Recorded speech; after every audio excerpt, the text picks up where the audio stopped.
की फूट और आपस की जलन। अगर आपस की फूट परीक्षित महाराज और आपस की जलन नहीं होती तो आज हमारे देश की ये स्थिति नहीं होती। और सबसे बड़ी कमी यादवों में है परीक्षित महाराज। बाकी जितनी भी जातियां हैं सब में संगठन है। यादव जाति की सबसे बड़ी कमी क्या है कि भाई भाई का दुश्मन बना बैठा है परीक्षित महाराज। यादवों में सबसे बड़ी कमी क्या है कि यहाँ भैया भैया का दुश्मन बना बैठा है। जमीन के पीछे, चाहे मकान के पीछे, चाहे गाड़ी के पीछे, चाहे घर में बाप मातारी के सोने और चांदी के पीछे। यादवों में सबसे बड़ी कमी क्या है कि आज भाई भाई का दुश्मन बना बैठा है। लेकिन एक बात और बता दूं परीक्षित महाराज, हम तो अपने कह दे हमारे का बिगाड़ लिए। यादवों जैसी जाति किसी की जाति नहीं है परीक्षित महाराज।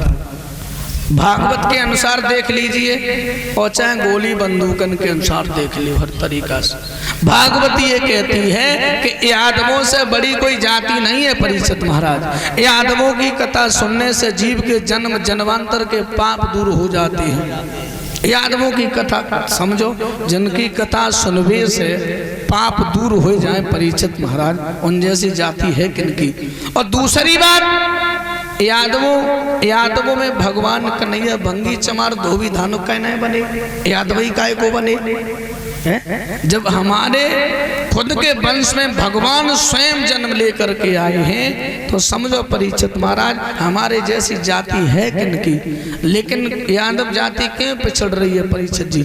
केवल आपस की जलन और आपस की फूट से। यादवों जैसी जाति किसी की है ही नहीं। यादव या तो कटिए या लड़िए या सारो मारिए, डराते ही नहीं कहते। लेकिन अब तो जो हिजड़ा हुई है सारे जो भैया भैया के पीछे परे मारे वे खेले।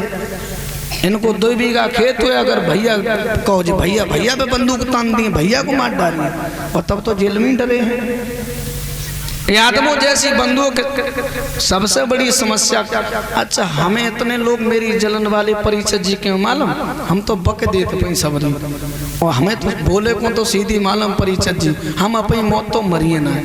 तो मुझे को हम खटिया पे मरे सोना है, हमें कोई ना कोई सारो मारे कोई, तो हम जान हमें कोई ना कोई मारे तो हम काय को कहते डराए, हमें कोई ना कोई तो मारे। जब हमें मालूम हम काऊ कहाँ तक मरिए तो हम डराए काय के लिए। मैं सच कहूँगा, एक गीत गाया करते थे हमारे स्वामी जी, हमारे बाबा जी ने गीत गाया था, परम आदरणीय ब्रजेश कुमार शास्त्री जी ने। आवाज कम कर रहे कि हमने नहीं पैसा दे रहे का।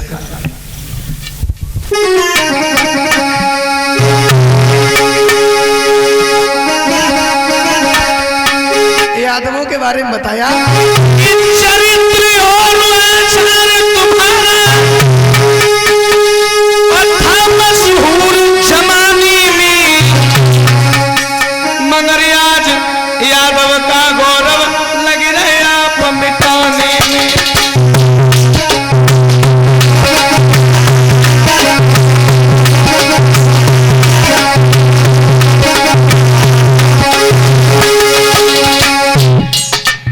मगर आज यादव का गौरव लग रहे आप मिटाने में।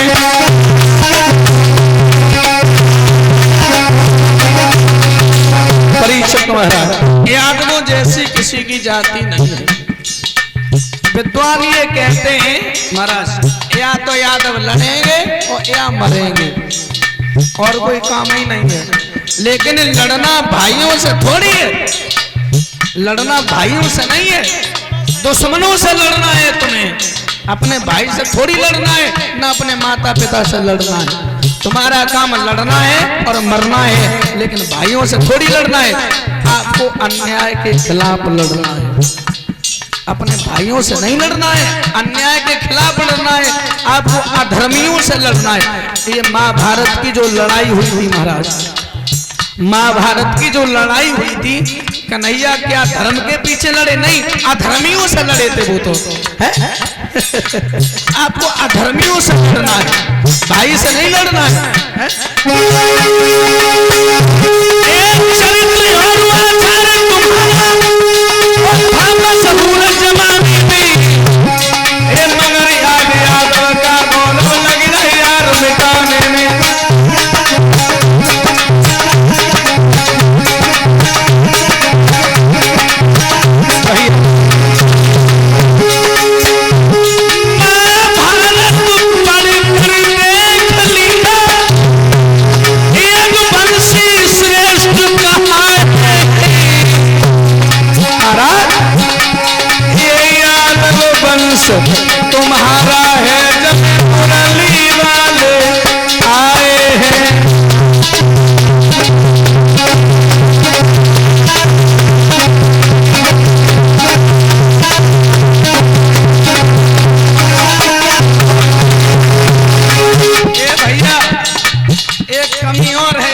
के अंदर महाराज कौन सी इस कमी का शिकार मैं भी हो रहा हूं, आप भी हो रहे हो, आप भी हो रहे हो।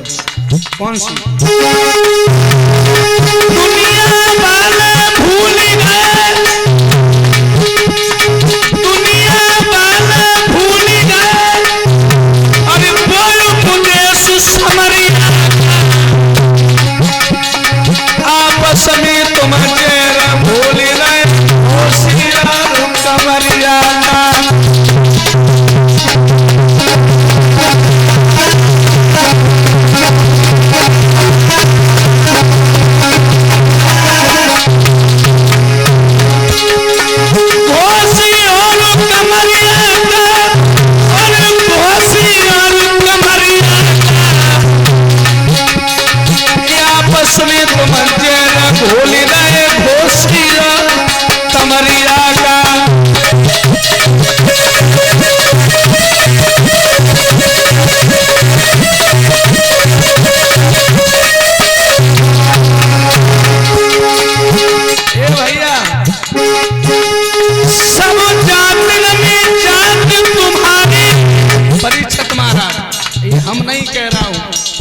हमारे बुजुर्ग कह गए, बुजुर्गों से पहले हमारे विद्वान कह गए, सब जातिन में जात तुम्हारी, यादव अभी नगीना है,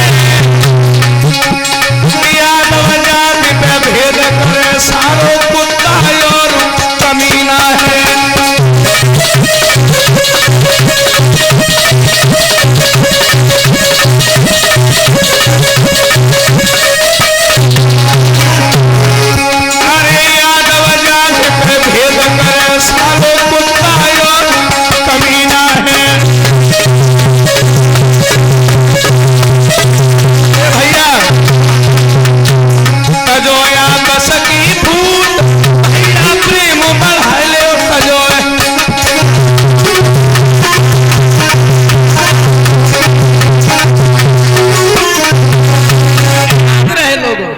यादवों जैसी किसी की जाति नहीं, लेकिन आपस की जलन, आपस की फूट बर्बाद करे। लेकिन अब तो सुधरन लगे, जूता लगे अब सुधरन लगे सब।